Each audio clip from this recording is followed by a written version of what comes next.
First YouTube video, so don't judge.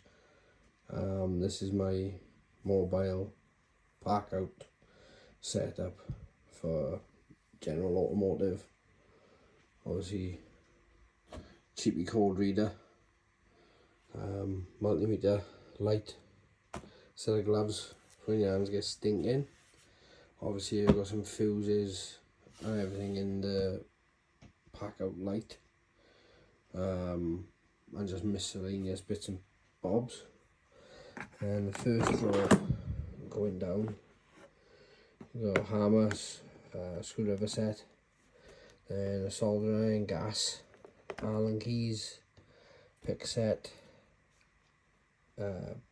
gas torch, obviously a set of fuel line disconnect pliers, special clip pliers, adjustables, ratchet and screwdriver, panel tool, large pry bar if you want to call it that, a set of clips as well.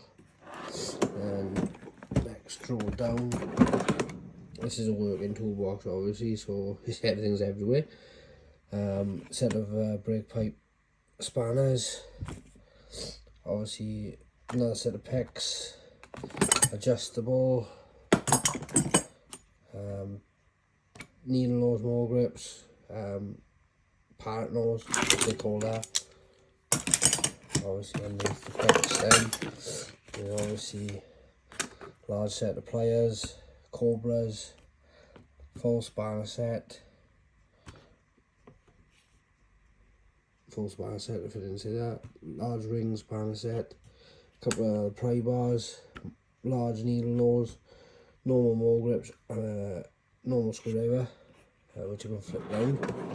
Then to the next drawer then, the socket drawer, the heavy one.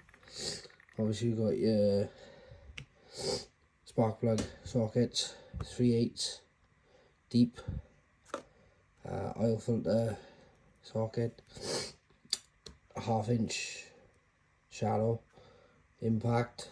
Then we've got my torque spits, Allen keys, got a set of Irwins in here as well, obviously a set of quarter drive and screwdriver bit set.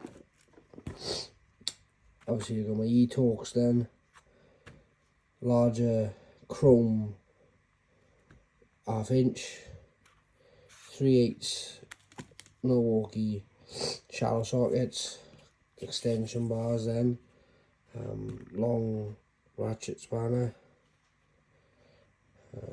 long adjustable fake 1/2 inch spanner, and then obviously a bar underneath that. So obviously you missed the two adjustables as well then. That's about it.